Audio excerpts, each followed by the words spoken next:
పట్టుదలతో నేను ఇది చెయ్యాలి అని దృఢ సంకల్పంతో అనుకుంటే దాన్ని సాధించడానికి నారా లోకేష్ గారు ఉదాహరణ. యువత కూడా నారా లోకేష్ గారి లాగా వాళ్ళకు సంబంధించిన ఎయిమ్స్లో వాళ్ళు ఏదైనా మేము చెయ్యాలని కానీ ఒక సంకల్పం చేసుకొని ఆయన కానీ ఆదర్శంగా తీసుకోగానే వస్తే వాళ్ళు కూడా అలాగే ముందుకెళ్తారని చెప్పని కోరుకుంటూ ఈ పాటని చాలా చక్కగా తయారు చేసిన మా మిత్రుడు మా సోమశెట్టి గుప్తా గారికి మరోసారి అభినందన తెలియజేస్తున్నాను. ముందుగా తెలుగు ప్రజలందరికీ కూడా విశ్వవసు నామ సంవత్సరం శుభ సందర్భంగా తెలుగు సంవత్సరాది శుభాకాంక్షలు తెలియజేస్తున్నాను.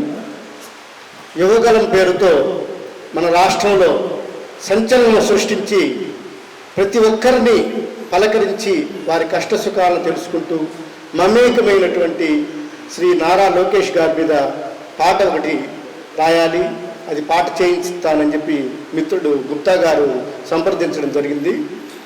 ఆ పాటను నేను ఆయన యువగలంలో ప్రజలతో మమేకం అవడం కానీ, తర్వాత ఆయన పోరాట స్ఫూర్తి కానీ ఇవన్నీ కూడా నచ్చి ఆయన్ని ఒక పంచభూతాల్లో నీరు, నిప్పు, గాలి, ఆకాశం వీటన్నిటిని కూడా ఒక ప్రేరణగా తీసుకొని ఆ పదాలన్నింటినీ కూడా సృష్టించడం జరిగింది. దాదాపుగా 2-3 నెలల పాటు ఆ పాటపై శ్రమించాను. అద్భుతంగా వచ్చింది. మంచి పదాలు, మంచి సంస్కృతము, తెలుగు అచ్చ తెలుగు గ్రాంధిక భాష పదాలు ఎక్కువగా ఉంటాయి. 80% అయ్యే పదాలు ఉంటాయి. మామూలు తెలుగు పదాల కంటే కూడా 80% అచ్చ తెలుగు గ్రాంధిక పదాలను వాడడం జరిగింది.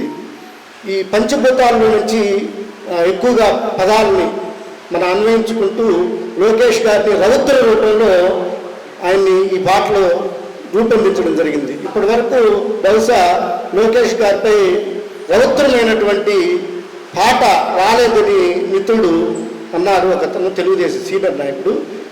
బహుశా మన పాటే రౌద్ర రూపంలో ఈ పాట కార్యకర్తల్లో చిందేసే విధంగా పూనకాలు తెప్పిస్తుందనే భావన నాకుంది.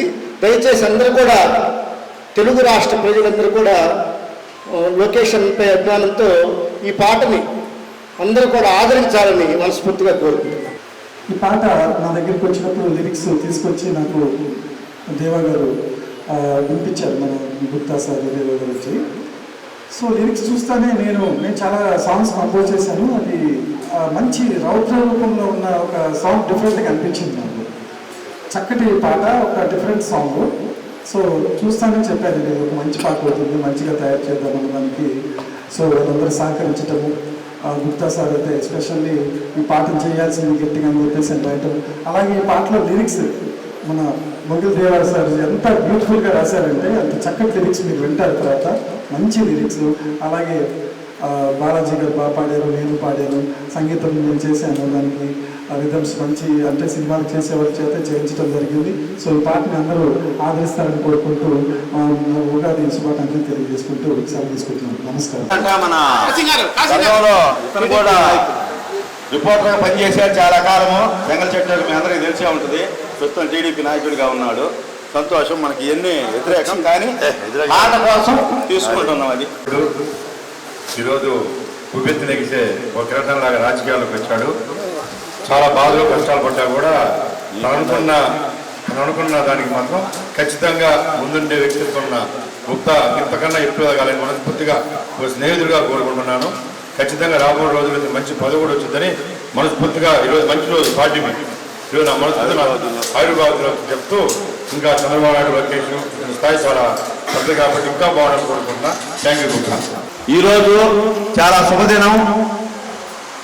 తెలుగుదేశం పార్టీ జాతీయ స్థాయిలో ఎదిగింది. అలానే 43వ వార్షిక దినోత్సవం కూడా ఈరోజే. అలానే గతంలో క్రోధనామ సంవత్సరం పోయి కొత్తగా విశ్వాసనామ ఉగాది కూడా వస్తుంది. చాలా సంతోషం. అందుకే ఈరోజు భవిష్యత్తులో నారా లోకేష్ ముఖ్యమంత్రి కావాలని ఆకాంక్షిస్తూ ఒక పాటను రిలీజ్ చేయడం జరిగింది. అది చాలా మంచి డైలాగులతో, మంచి పదాలతో వచ్చింది. గతంలో శ్రీశ్రీ గారు ఒకరు చెప్పారు, వ్యక్తి పూజ నాకు ఇష్టం లేదు, కానీ వ్యక్తిలో శక్తిని గుర్తించక తప్పదు. అలానే నాయకుడు చరిత్రను సృష్టించడు, చరిత్ర నాయకుడిని సృష్టించిందని. ఆనాడు చరిత్ర సృష్టించింది మావోని, ఈరోజు లోకేష్ని. మనం ఆరాధించేది లోకేష్ గారిని కాదు, లోకేష్ గారి యొక్క ఆలోచన విధానాన్ని. అతని యొక్క మంచితనాన్ని, అతను ప్రజలకు చేసే సేవని, అలానే రౌద్రంగా ఎవరైతే కూటమికి వ్యతిరేకంగా గతంలో ప్రభుత్వంలో చాలా దాడులు గీళ్లు అన్యాయాలు చేశారు, వాళ్ళకి మొత్తానికి కూటమి ఇచ్చే ఒక వీరుడిగా నేను గుర్తించా కాబట్టి ఆ పాట చేపించాను. పాట ఎక్కే ప్రెస్ మీట్ అని చాలా మంది అనుకుంటారు. ఒక పాట వచ్చి గతంలో ఒక దేశ భవిష్యత్తునే మార్చేసింది. బాబు మార్లే పాట పాడితే ఆ దేశం ప్రభుత్వం పొంగిపోయింది, కుప్పగోలిపోయింది, 10 ఏళ్ళు బయటికి రావడానికి. అట్టా పాటలో కూడా ఉంటుంది. ఏదైనా ఈ ప్రభుత్వం మళ్ళీ ప్రభుత్వం రావాలి అంటే సంక్షేమం, అభివృద్ధి, మంచితనం అన్నీ చేయాలి.